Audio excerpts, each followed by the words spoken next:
Bonjour à tous, alors cette vidéo est un décryptage d'une démonstration réalisée en formation.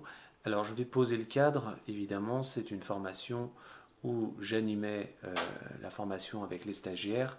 Donc il y a déjà un biais, on va dire, il y a déjà une sorte d'avantage, c'est que le formateur il est censé savoir, donc il y a déjà une suggestion que ça va vraiment bien fonctionner. Donc, mais finalement, ce biais de communication, il existe quand vous êtes hypnotiseur et que vous recevez quelqu'un à votre cabinet, vous êtes l'hypnotiseur. Donc il y a déjà cette suggestion que vous allez hypnotiser quelqu'un. Dans cette vidéo, eh bien, je vais passer en revue les techniques que j'utilise pendant la démonstration. Et ce qui est intéressant dans un décryptage comme ça de séquence d'une formation, c'est toutes les techniques utilisées qui ne se voient pas. Des techniques que finalement on ne distingue pas quand on regarde de façon brute la vidéo. Donc c'est parti pour ce décryptage. Vous allez avoir un décryptage de techniques utilisées du début à la fin. Ce qui est important, ce n'est pas vraiment les techniques qui se voient qui sont importantes, mais tout ce qui ne se voit pas. Voilà, je vous dis à plus tard.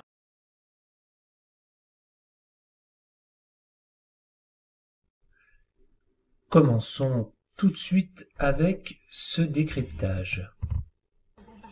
La plupart des gens, c'est là où il y a quelque chose. Donc là, on commence tout de suite par une sorte de parler complètement flou, une évocation. La plupart des gens, et là je dis rien du tout.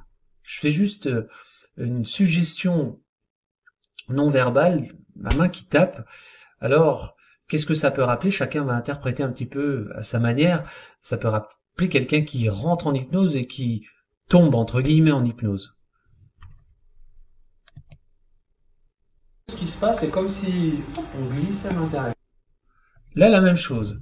C'est un peu comme si glisse à l'intérieur.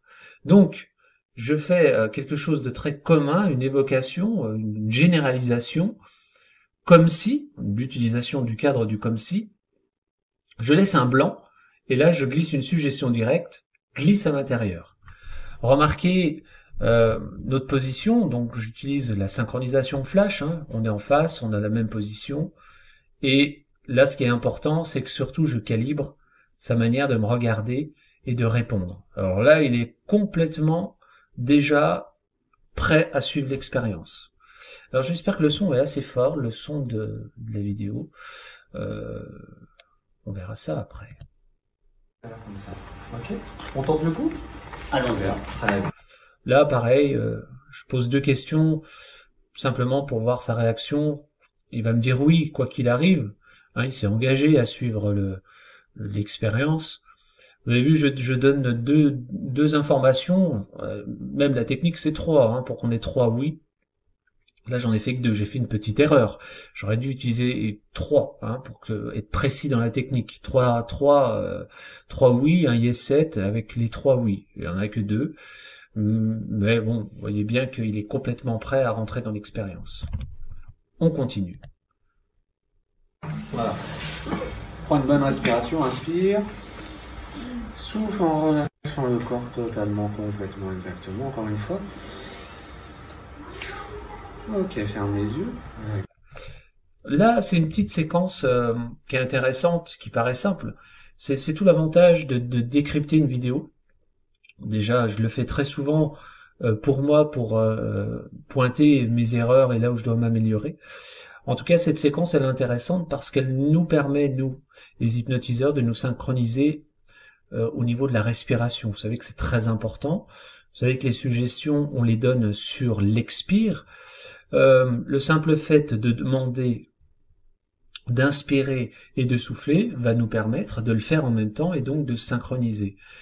Vous avez pu remarquer que j'ai ajouté la main qui monte, la main qui descend, la main qui monte, la main qui descend. Alors cette technique-là, je vais vous faire une petite confidence, je suis fan cinéma, alors pas de cinéma super intelligent, hein. Je suis un fan du film Karate Kid et Miyagi, pour les gens qui connaissent ce film, hein, il dit monter, descendre quand il lui fait peindre la palissade. Vous allez me dire, il est complètement fou celui-là, mais ça me permet, c'est des moyens mémotechniques et j'utilise en formation ce genre de métaphores pour qu'on retienne. Mais en tout cas, c'est super intéressant cette séquence pour vous synchroniser avec la respiration. Remarquez que j'ai mis ma main sur l'épaule, donc je me suis introduit dans sa bulle, hein. Mais il était prêt à accepter ça. Et on va continuer. Là, je vais simplement poser mon pouce ici. Et là, tu vas commencer à le fixer. Ton crâne est totalement envers de plus en plus et mieux en mieux. Là, ce qui est, c'est pas très important la technique que je vais utiliser. Là, on rentre dans la technique classique du crâne de verre, voilà, avec le pouce. Ce qui est plus intéressant ici à décrypter dans cette technique, c'est de voir comment il va suivre ce que je lui demande. Et là, il faut bien calibrer finalement les paupières et le globe oculaire qui est censé monter quand je vais monter mon pouce, hein. Pour les gens qui connaissent ces techniques, c'est juste pour suivre la révulsion des globes oculaires, voilà. Et ce qui provoque de toute façon une transe. Mais c'est vraiment ça qui est intéressant ici à décrypter. Et ça va commencer à monter. Tu le suis de plus en plus du regard. Le corps devient de plus en plus relâché, totalement, complètement, exactement comme ça. Voilà, bon là, comme il était vraiment prêt à recevoir et à rentrer en transe assez rapidement, vous voyez qu'il n'y a aucune difficulté à ce qu'il rentre en transe très rapidement. Là, dans ce genre de technique, debout, ce qui va être important, c'est la sécurité. Et quand j'ai regardé la vidéo, je me rends compte que j'étais pas terriblement prêt à la sécurité. Je vois qu'il y a une chaise ici. Mon positionnement était pas terrible, donc faut toujours faire très attention. C'est une vidéo qui a quelques années, hein, évidemment, on évolue, on avance, et avec les spectacles d'hypnose, on apprend bien à avoir ce sentiment de sécurité. C'est important pour la personne parce qu'elle vous fait confiance et elle se laisse aller totalement. Cette technique-là, ici, elle est réalisée debout pour la démonstration en formation. Elle peut être parfaitement utilisée en cabinet d'hypnose. Et on va continuer. Oh, super. Et voilà, on a fini. Exactement. Donc ici, ce qui va être important maintenant, c'est l'approfondissement de transe, hein. Là, je suis un petit peu le mariole avec, donc c'est des stagiaires que j'ai suivis quand même pendant plusieurs modules, donc c'est vrai qu'on avait des bonnes relations, donc là, je fais un petit peu le rigolo. Là, on passe vraiment à ce qu'on appelle l'approfondissement de transe, et c'est vraiment quelque chose d'important pour stabiliser une transe. Là, je vais utiliser la technique avec la main qui retombe au sol, donc je passe cet extrait-là. Et quand ta main touche le sol, tu vas être 10 fois plus dans un état d'hypnose totalement relâché. Remarquez que j'utilise souvent les claquements de doigts, les bruits, les onomatopées.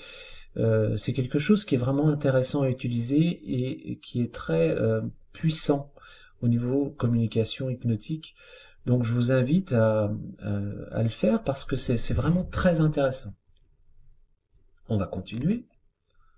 Tu continues à écouter tout ce qui dit autour de toi. Tu continues à écouter ma voix, exactement.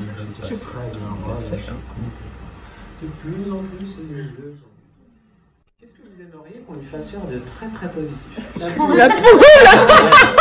C'est-à-dire que je pose la question, qu'est-ce que vous aimeriez qu'on lui fasse faire de très intéressant, très agréable, et regardez ce que les croyances comme ça qui ressortent chez des stagiaires qui sont habitués, qui connaissent bien l'hypnose, certains sont professionnels maintenant de l'hypnose, et tout de suite, qu'est-ce qui se passe? qu'est-ce qu'une stagiaire dit? La poule, vous voyez comme c'est très fort encore dans l'inconscient collectif que l'hypnose, les hypnotiseurs font faire des choses aux gens contre leur gré en quelque sorte. Ça nous ramène cet intérêt vraiment fort de remettre les choses dans leur contexte. Alors, je suis pas partisan de démystifier très fortement l'hypnose. On doit garder quand même ce côté un peu mystérieux.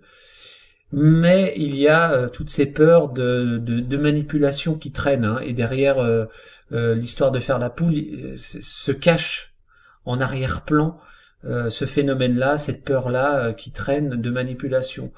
Et c'est ici, alors avant de faire le travail comme ça d'induction, c'est vraiment ce travail de rassurer les gens qui est important. On continue. La poule. Non, quelque chose de super agréable pour vous aller. C'est un micro-mouvement. De très Quelque chose agréable. d'extrêmement Regardez les agréable pour vous. micro-mouvements. Qu'est-ce que vous pourriez proposer, vous, en tant qu'hypno, à quelqu'un qui est dans une transe comme ça, agréable, très très très agréable? De rigoler. Un fou rire. Ouais, un fou rire, c'est super. Là, je suis assez David, c'est que je continue à 3 et à 3. Je vais Là, poser c'est ma main pas sur la ton suggestion épaule. que je vais faire Et on va comme faire ça, c'est vraiment... avec la technique que tu as Je le calibre, hein, au moment où je sais qu'il est vraiment dans une transe profonde, c'est tous ces micro-mouvements ici. Donc je vais faire une petite pause dans la vidéo. Dans notre travail, ce qui est vraiment important aussi, c'est l'observation. L'observation, c'est vraiment quelque chose que l'on doit faire de façon très précise, hein, donc c'est même de la calibration. Là, j'ai pas besoin de lui ratifier parce que là, c'est pas le moment. Mais l'observation, la calibration, la ratification sont des phénomènes qui vont accentuer, approfondir une transe. Donc ça, c'est vraiment aussi quelque chose de très important dans notre travail. Donc on va jusque la suggestion, elle est sympa.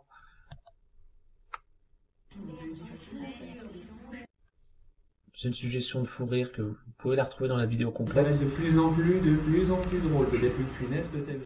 Dans le dîner. Voilà, là c'est toujours ces micro-mouvements. Et comme on a une sorte d'humour un peu comme moi et qu'on a à peu près Évidemment. le même âge, je suis sûr qu'il y a un film qui Vu la transe qu'il a, la suggestion prend et il a un fou rire. Ça, c'est pas le plus intéressant dans la vidéo. On va avancer.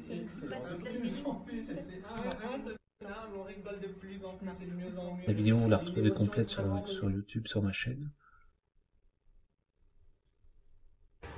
Ça, c'est le plus intéressant. C'est vrai que le son est pas très fort. Là, je suis en train de lui préparer le terrain pour la réassociation, le retour. C'est-à-dire que je suis en train de lui suggérer que quand il va revenir en état ordinaire de conscience, il aura vraiment des sensations de bien-être, mais aussi d'énergie. Voilà, je prépare le terrain au moment où il va revenir, qu'il se sente vraiment bien. Et ça, c'est aussi très important. Quelle que soit l'utilisation de l'hypnose, qu'elle soit en accompagnement ou en animation, en spectacle, c'est toujours très important de soigner le retour.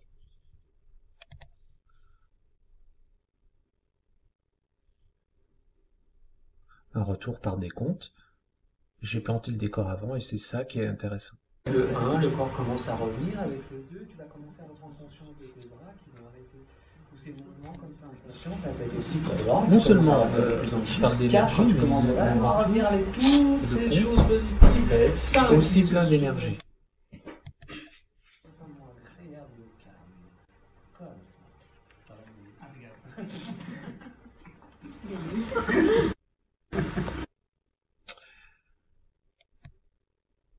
J'espère que ce décryptage vous a plu. Cette fin de vidéo, c'est pour faire on va récapituler les techniques que j'ai utilisées, que j'ai notées sur mon petit cahier. Donc vous avez pu remarquer l'utilisation de la généralisation, c'est quelque chose de très important quand on hypnotise, notamment tout ce qui est évocation. Généralisation, donc la plupart des gens, tout le monde, certaines personnes, vraiment c'est imparable. à utiliser. Remarquez l'utilisation du non-verbal. Donc, j'ai bien expliqué cette utilisation de la généralisation coupée avec ce qu'on appelle donc la communication non-verbale, qui va être soit des onomatopées. Là, j'aime bien taper dans les mains ou faire ce genre de choses. Ça, c'est vraiment très puissant et imparable dans une communication hypnotique. La synchronisation flash, j'en parle souvent dans mes vidéos. C'est simplement le fait de se mettre dans la même position. Et ça fonctionne très bien d'ailleurs quand on est debout, mais également aussi quand on est assis. Synchronisation flash, ça veut dire qu'on va aller observer et calibrer la position et se mettre exactement de la même manière, ou d'imposer une synchronisation flash, c'est-à-dire qu'on demande à la personne de se mettre dans telle ou telle position. C'est une sorte d'ordre qu'on peut donner seulement quand le lien de confiance est créé, quand le climat propice est créé, et qu'on peut donner des directives. C'est-à-dire qu'on prend déjà le lead. On parle en hypnose de spectacle de la position haute, en cabinet bien sûr, on ne va pas parler de position haute, mais plutôt de position basse, ou, j'aime bien dire, de la position haute bienveillante. En tout cas, c'est nous qui allons mener le guidage, donc on peut imposer une manière de se tenir au sujet pour prendre exactement la même position, et on parle alors de synchronisation flash. J'insiste beaucoup sur la calibration, l'observation. Ça, c'est en continu depuis le départ. Je dirais même en cabinet, c'est le moment où on va chercher la personne en salle d'attente. On doit déjà observer finement dès ce moment-là, dès le départ, et ça jusqu'à la fin. Qu'est-ce que j'ai marqué d'autre? J'ai utilisé la technique très classique du yes set qui permet aussi l'engagement et le oui. J'ai précisé dans la vidéo que j'ai fait que deux on va dire, affirmations pour pouvoir dire oui, alors qu'on doit en mettre trois. C'est pas très important finalement. Là, dans la démonstration vidéo, vous avez remarqué que la personne était prête à me suivre déjà. Je parle aussi d'entrer dans la bulle proxémique, quelque chose qui n'est pas très évident à faire, voire pas du tout évident dans cette période du Covid. Donc on s'abstient pour l'instant dans cette période de rentrer dans la bulle proxémique. Ici, la vidéo a été tournée il y a bien longtemps, bien avant cette pandémie, donc je vous montre la manière de rentrer dans la bulle proxémique. C'est entrer dans la bulle proxémique, c'est-à-dire dans sorte de bulle virtuelle, inconsciente, de sécurité, presque d'intimité de la personne. Nous pouvons y rentrer si et seulement si un lien s'est créé, un cadre s'est créé, une ambiance s'est créée de confiance, un duo s'est créé pour l'hypnose. À un moment donné, je pose la main sur l'épaule quand je suis rentré dans la bulle proxémique. C'est finalement aussi prendre le lead. On voit ça très souvent. Alors, c'est pas du tout dans le même contexte, mais pourtant, c'est déjà une suggestion. Quand deux présidents de la République se rencontrent, ils ont une certaine manière de serrer la main. Vous allez remarquer ça, peut-être que vous connaissez ça. C'est à qui va serrer la main, pas le plus fort, mais qui va poser la main sur l'autre, etc. C'est une suggestion, on va dire, de pouvoir. Alors ici, c'est pas du tout ce qu'on veut faire. C'est pas une histoire de pouvoir. Nous, le mot pouvoir, on l'enlève et on remplace par le mot lead. On va mener la séance. En tout cas, tout ça se veut bienveillant et rassurant, bien évidemment, vous avez bien compris. Je parle de la technique que j'appelle du... Oh, je fais tomber mon cahier. La technique du Jiu-Jitsu. Oui, alors ça, je raconte dans la vidéo, je suis un fan de cinéma, et notamment Karate Kid, vous voyez, ça vole pas très haut. Mais... Et ce film, je l'avais vu en italien. Et dans le film, il disait Jiu-Jitsu, c'est-à-dire monter, descendre, monter, descendre. Et j'utilise cette technique pour me synchroniser avec la respiration du sujet. Donc, on inspire, on souffle. Et on le fait en même temps. Donc là aussi, on parle de synchronisation flash. Et au niveau respiratoire, et on sait que c'est très important, rappelez-vous aussi que les suggestions, nous les énonçons le plus souvent sur l'expire. Par exemple, si on va utiliser en hypnose de spectacle le mot dormir, à chaque fois, je vais utiliser le jutsu, c'est-à-dire inspire ou respire. Donc il va se mettre à inspirer et sur l'expire, dormir. Vous avez remarqué, pour ceux qui connaissent cette induction, que j'ai utilisé l'induction du crâne de verre. Et comme je vous dis dans la vidéo de démonstration, ce n'est pas ce qui est vraiment le plus important.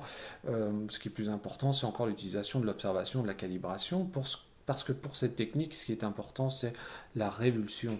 des globes oculaires dans les paupières, mais ça veut surtout nous donner comme information de savoir si le sujet nous suit ou nous suit pas. Si vous voyez que ça bouge pas, c'est qu'il n'est pas du tout dans ce qu'on lui propose, ce qu'on lui demande de faire. Donc il faut réajuster à ce moment-là. C'est ça qui est le plus important. J'utilise beaucoup encore, et je vous le redis, les onomatopées. Je parle aussi de la sécurité. Vous avez vu que dans ma vidéo, c'est un peu limite, hein, la sécurité. Il y a une chaise juste derrière. Alors on voit pas bien hein, la vidéo comme c'est filmé, peut-être plus de place, je pense quand même que j'avais parfaitement observé la sécurité, mais je me rends compte que c'était pas au top au top. Remarquez aussi que quand on fait de l'hypnose debout, la sécurité elle est importante. Si le sujet il est plus grand et plus lourd que vous, ne vous amusez pas à faire une induction debout. Enfin, ça serait quand même un petit peu étrange, sauf si évidemment vous mettez une sorte, on utilise ça en spectacle, un fusible, l'inconscient va vous planter les pieds au sol pour que vous soyez bien droit, bien planté, bien enraciné dans le sol. Là, je ne l'ai pas fait, donc évidemment, je suis plus grand et je peux assurer, et je connais la manière d'emmener quelqu'un au sol. Mais vous voyez, au niveau sécurité, c'est quand même quelque chose de très important. Et ne pensez pas que faire de l'hypnose rapide ou instantanée sur une chaise est plus sécuritaire, surtout si la chaise ne contient pas d'accoudoir. La personne aura vite fait de partir à droite ou à gauche. Qu'est-ce que j'ai noté sur mon petit cahier ? La technique de l'approfondissement de transe, quelque chose qui est vraiment utilisé pour stabiliser une transe. Ici, j'utilise quelque chose d'assez classique, notamment dans le spectacle, mais aussi en cabinet, j'utilise aussi ça. C'est le levier d'approfondissement, je prends la main et quand elle retombe, alors quand c'est quelqu'un qui est au sol, ce qui est rare en cabinet, vous allez me dire, et vous avez bien raison, quelqu'un au sol en spectacle, quand la main retombe sur le sol 10 fois plus en hypnose, quand c'est au cabinet, ou c'est dans un fauteuil ou sur une chaise, de la même manière, la main on peut la prendre et quand elle retombe sur la cuisse, 10 fois plus en hypnose. On retrouve ça dans l'induction d'Hellman par exemple.